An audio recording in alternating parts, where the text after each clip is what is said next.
मराठा साम्राज्य के संस्थापक छत्रपति शिवाजी महाराज के उत्तराधिकारी एवं ज्येष्ठ पुत्र संभाजी महाराज का जन्म 14 मई 1657 ईस्वी को पुणे स्थित पुरंदर के किले में हुआ था। जब संभाजी महाराज केवल 2 वर्ष के थे तभी उनकी माता एवं शिवाजी महाराज की पहली पत्नी सईबाई निम्बालकर की मृत्यु हो गई। तब से उनका लालन पालन दादी जीजाबाई ने किया। संभाजी महाराज को बचपन से ही शस्त्र के साथ शास्त्र में भी काफी रुचि थी।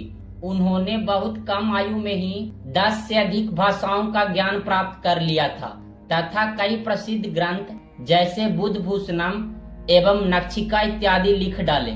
संभाजी महाराज को केवल 9 वर्ष की उम्र में ही अपने पिता के साथ 1666 ईस्वी में हुए पुरंदर की संधि के तहत आगरा औरंगजेब के दरबार में जाना पड़ा, जहां औरंगजेब ने छत्रपति शिवाजी महाराज के साथ उन्हें बंदी बना लिया।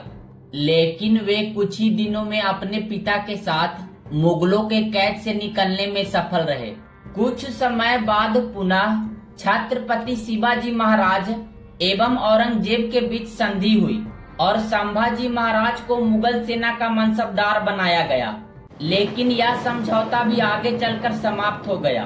संभाजी महाराज के कई उद्दंड हरकतों की वजह से छत्रपति शिवाजी महाराज उन्हें पन्हाला के किले में सैनिकों के निगरानी में रखते थे।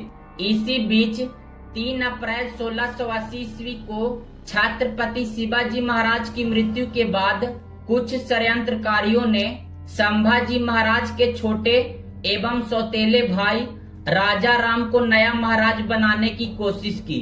इस खबर को सुनकर पन्हाला किले में कैद संभाजी महाराज ने वहां से निकलने की योजना बनाई और किले के कमांडर को मारकर पन्हाला समेत मराठा साम्राज्य की राजधानी रायगढ़ किले पर भी अपना नियंत्रण हासिल कर लिया। जिसके बाद 16 जनवरी 1681 ईस्वी को संभाजी महाराज का विधिवत रूप से राज्याभिषेक हुआ। मराठा साम्राज्य की कमान अपनी हाथों में लेने के बाद संभाजी महाराज अपने पिता के पूर्ण स्वराज के सपने को पूरा करने में लग गए और बुरहानपुर में हिंदुओं से जजिया कर वसूले जाने को लेकर वहां आक्रमण कर किले को लूट कर तबाह कर दिया। दूसरी तरफ औरंगजेब का बागी बेटा अकबर संभाजी महाराज के शरण में चला गया, जिससे उन्होंने मुगलों से सीधे तौर पर दुश्मनी मोल ले ली। पीछे पीछे औरंगजेब भी अपनी 4 से 5 लाख सेना लेकर दक्षिण भारत को जीतने के लिए दक्कन की ओर रवाना हो गया तथा अपने दरबार को औरंगाबाद में स्थानांतरित कर दिया। मराठाओं ने विशाल मुगल सेना से लड़ने के लिए कई योजनाएं बना रखी थी, जिसके तहत वो मुगलों को गोरिल्ला युद्ध का प्रयोग कर कई छोटे युद्धों में उलझा देते एवं जब भी निर्णायक युद्ध करने का अवसर मिलता तो सामने से आक्रमण कर उन्हें हरा दिया करते। इस प्रकार संभाजी महाराज ने औरंगजेब की सेना को दक्कन के पहाड़ी इलाकों का भरपूर फायदा उठाकर कई वर्षों तक मारते रहे। बार बार युद्ध में मराठाओं से मिली हार के कारण मुगल सेना उनके साम्राज्य को छोड़कर कुतुब शाही एवं आदिल शाही वंश के खिलाफ युद्ध करने के लिए मजबूर हो गई।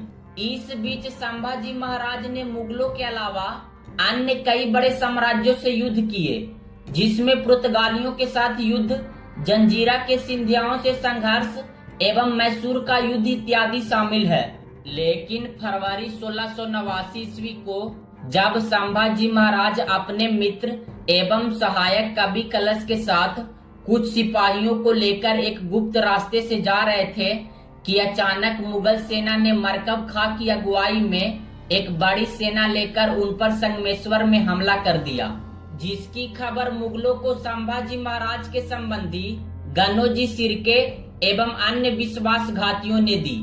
इससे पहले कि संभाजी महाराज कुछ समझ पाते तब तक कवि कलश के साथ उन्हें बंदी बनाकर अहमदनगर स्थित बहादुरगढ़ किले में ले जाया गया, जहां औरंगजेब द्वारा संभाजी महाराज के सामने यह प्रस्ताव रखा गया कि मराठा साम्राज्य के सभी किले मेरे हवाले कर इस्लाम धर्म कबूल कर लो, बदले में मैं तुम्हारी जान बख्श दूंगा।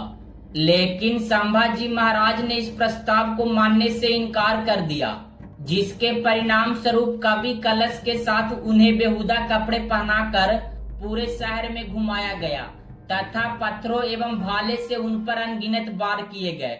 यहाँ तक कि कई तथ्यों के मुताबिक औरंगजेब संभाजी महाराज से इतने खुन्नस में था कि उसने मर्यादा की सभी सीमा को लांघकर नगर वासियों को उन पर मूत्र त्यागने को कहा।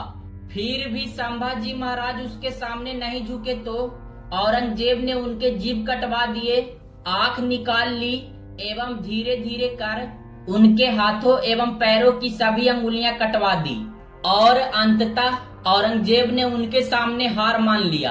एक प्रसिद्ध किंवदंती यह है कि संभाजी महाराज की हत्या करने के पहले औरंगजेब ने यह कहा कि अगर मेरे 4 पुत्रों में से कोई एक भी तेरी तरह होता तो मुगल साम्राज्य का परचम कब का पूरे भारत में लहरा रहा होता।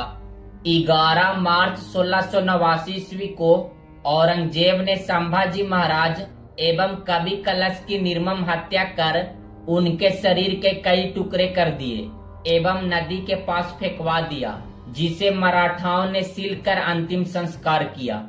संभाजी महाराज की हत्या के बाद औरंगजेब को लगा कि वह अपना साम्राज्य पूरे दक्षिण भारत में विस्तृत कर लेगा, लेकिन उनकी हत्या से क्रोधित मराठा एकजुट हो गए और मुगलों के विरुद्ध युद्ध छेड़ दिया, जिसके कारण औरंगजेब के पूरे दक्कन को जीतने का सपना अधूरा रह गया और अपने जीवन के आखिरी 25 वर्षों तक दक्कन की पहाड़ियों में ही भटकता रहा एवं यहाँ से जिंदा वापस कभी नहीं लौट पाया। संभाजी महाराज ने अपने शासन काल के पूरे 9 वर्षों में तकरीबन 120 लड़ाइयां लड़ी, लेकिन इसमें एक प्रमुख बात यह है कि किसी भी युद्ध में उन्हें हार का सामना नहीं करना पड़ा और हमेशा विजयी रहे।